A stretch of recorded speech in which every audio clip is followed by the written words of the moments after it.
Let me tell you a story. reka mbabwire inkuru.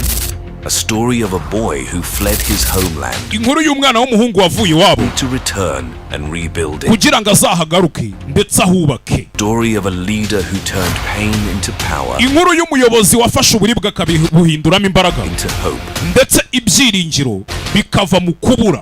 This is the story Iyi ni inkuru of Kagame, ya Paul Kagame, man who transformed Rwanda into a nation of unity and umugabo wafashe u Rwanda akaruhindura igihugu cy'ubumwe progress. ndetse n'igihugu gitera imbere.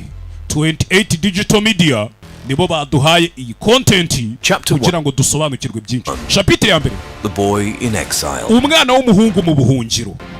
Every great story has Buriya buri nkuru yose a beginning. igira itangiriro. Paul Kagame, Paul Kagame it began far from home. we bijya gutangira byatangiriye kure y'iwabo. 57 in Yavutse mu 1957 southern Rwanda. avukira mu majyepfo y'u Rwanda. His early years were shaped Imyaka ye yo mu by bwana the turbulence of a nation ntabwo byari bimeze neza kuko igihugu nticyari gitekanye, with its identity. bitewe n'abantu n'ivangura ryari riri mu gihugu, abantu bazira uko bameze. Age of 2, Ku myaka ibiri yonyine his family was forced to flee to Uganda. umuryango we waje guhatirizwa kwimuka uhungira Uganda. The ethnic tensions that would later erupt into Icyo gihe byari muri cya gihe cy'ivanguramoko, aho byaje kurangira havuyemo amahano. unimaginable violence. Mwese murayazi ndetse n'ibyakozwe mu Rwanda mwese Growing murabizi. up in a refugee camp, Gukorera mu nkambi y'impunzi rero, they learned the harsh realities of displacement. Kagame yaje gusobanukirwa ndetse yumva neza cyane ikintu cyo kutaba ahantu hamwe utuye nk'umwene gihugu. Child, Akiri umwana mutoya, bred within him a quiet strength muri we indani yakuranye imbaraga ndetse n'umutima ukomeye, to one day return to avuga ati umunsi umwe his homeland, nzasubira mu rugo iwacu muhira its destiny. ngende nandike amateka. Little did he know,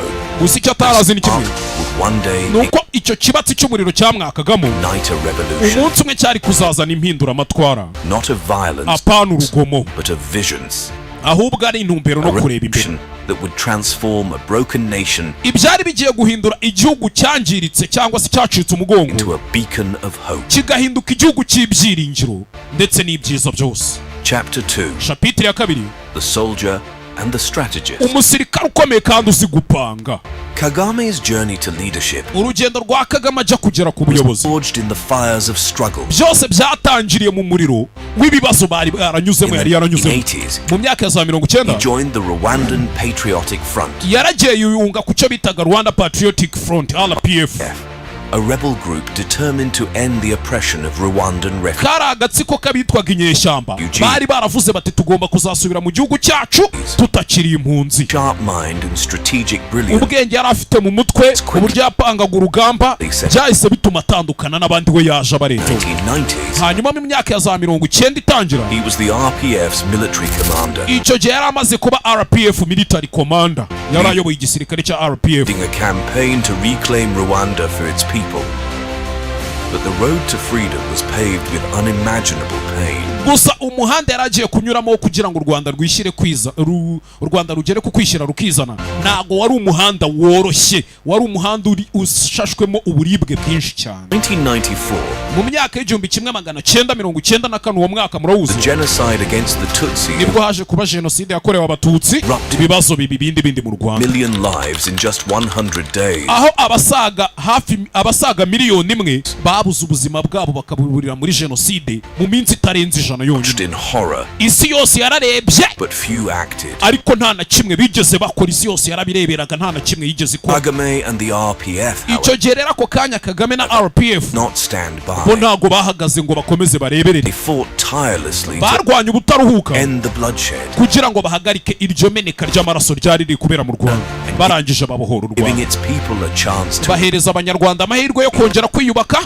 It was a defining moment, not just Byariye bigoye, for Kagame, apana kuri Kagame gusa, for Rwanda. n'abanyarwanda ndetse n'u Rwanda. Nation was broken, Igihugu cyari cyarangiritse but its spirit, ndetse ibintu byose byari byarazambye. and Kagame was determined to lead it toward a brighter future. Kagame icyo yagombaga gukora ni ukugira gute, ni ukuyobora u Rwanda akarushakira ahazaza hazima kandi hatunganye. 3. Chapitre ya gatatu, The visionary leader, umuyobozi uzi kureba imbere kandi akamenya icyo abaturage be bakeneye. Rwanda was bold and unwavering. He knew that true healing would require more than just rebuilding. yari abizi ko gukira kwa nyako birenze kubaka ibikorwa remezo cyangwa ibikibindo ya Demand a transformation of hearts and minds. icyari gikenewe ako kanya byari ukubaka imitima ndetse n'ubwonko bw'abanyarwanda. Nicyo kintu cya mbere yagombaga kubanza gukora. Priority was unity. icya mbere yagombaga gukora ni ukunga abanyarwanda bakongera bakaba umwe. Initiatives to bring together a divided people. nibwo yavuze ati tugomba gushaka ikintu gihuriza abantu hamwe bari baratandukanye. Turning enemies into neighbors and abanzi tubahindura abaturanyi, hatred into hope. urwango turuhindura ibyiringiro by'ejo hazaza. Most remarkable achievements ikintu cya mbere yakoze kigatangaza isi yose kikanayikanga was the establishment of the Gakaka Court, nibwo yahise azana icyitwaga urukiko gacaca.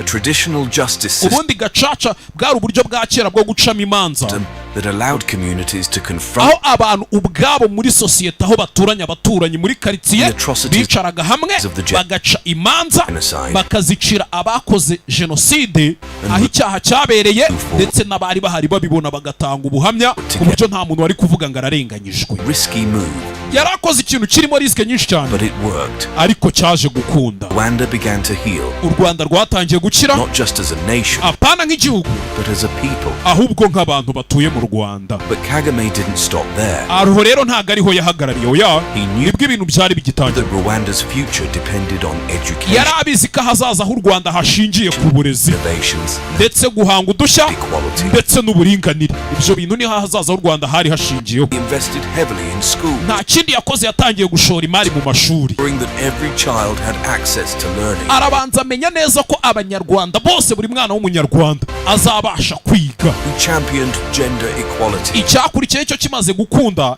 yaravuze ati abantu bose bagomba kureshya umugabo n'umugore, bagomba kureshya nta vangura rishingiye ku gitsina. with the highest percentage of women. kugira ngo murabizi yuko u Rwanda ari cyo gihugu cya mbere gifite abagore benshi mu nteko ku isi yose. And he ibyo murabizi. embraced technology si icyo cyonyine, no n'ikindi yazanye ni ikoranabuhanga. ibintu byose arabanza bishyira mu ikoranabuhanga. into Africa's innovation. yafashe Kigali ayihindura umujyi w'ikoranabuhanga ndetse no guhanga udushya. Chapitire ya kane, The Silicon Valley of Africa. Silicon Valley ya Afurika. Kagame Kagame didn't just want to rebuild Rwanda. ntabwo yashakaga kubaka u Rwanda gusa byonyine He ya, wanted to redefine it. yashakaga ko u Rwanda rutandukana n'ibindi A bihugu. nation that wasn't just surviving, but igihugu cyacu ntikibe cya gihugu tuvuga ngo kiri kurokoka, ahubwo kibe cya gihugu kiri guhangana n'ibindi. compete on the global stage. igihugu cyagenda kigahangana ku rwego rw'isi. He turned Rwanda into a laboratory of u innovation. Rwanda arangije ararufata aruhindura nk'igicumbi cy'ubushakashatsi n'ikoranabuhanga.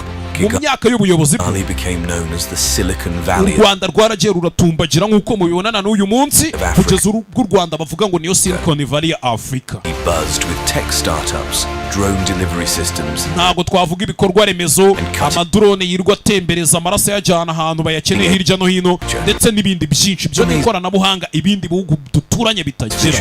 kureba kure kwe Rwanda into a global leader in byatumye u Rwanda ruhinduka igihugu gisa nk'aho kiyoboye ibindi hafi muri Afurika mu ikoranabuhanga n'iterambere. these nations. ka gahugu kitwaga gatoya, agahugu kari karangiritse, agahugu katari gafite ikintu na kimwe gashoboye, Could achieve greatness. katangiye gukora ibintu bitangaje, abantu bose barumirwa. The most remarkable part of this transformation ahari wenda guhinduka gutya abantu ntibabibonye uko byagendaga, ariko byaje kuba kandi birakunda.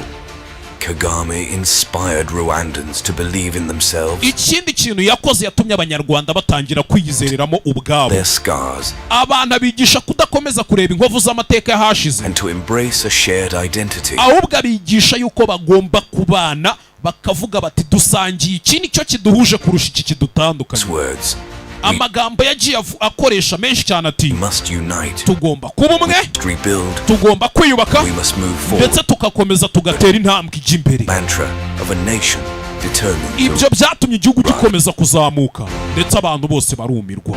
Chapter 5, a legacy for the world. Shapitire ya 5 ni ibigwi hirya no hino ku isi. Paul Kagame's Paul Kagame impact extends far beyond ibyo yakoraga noneho Rwanda's borders. byaragiye birenga n'imipaka y'u Rwanda bigera kure cyane. On the global stage, birenga u Rwanda bigera ku rwego rw'isi. that even the smallest nations ka can gahugu kitwaga gatoya, achieve greatness with abantu batangira kubona ko gashobora gukora ibintu bikomeye ndetse karenze. integrity. His story is not just about Rwanda. iyi nkuru erega ntabwo ari iy'u Rwanda gusa oya, It's about proving that no challenge is too ahubwo iyi nkuru itwigisha yuko nta kintu na kimwe tubona imbere yacu tuvuga ngo uriya musozi ni muremure ntago twawurira ujya, nta na kimwe tutakora. Icyatwitanduka icyo ari cyo cyose byose twabasha kubigeraho.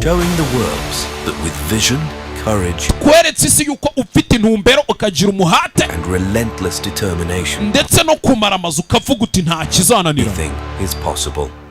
Buri kintu cyose uyu munsi biragaragara neza ko gishoboka, kubera ko u Rwanda ruhagaze nk'ikimenyetso kigaragariza isi yose ko nta kidashoboka. Ibikorwa remezo byarubatse, bizinesi ziri gukunda kandi ziteye imbere, abantu bahurije hamwe, abantu babaye umwe nta vangura.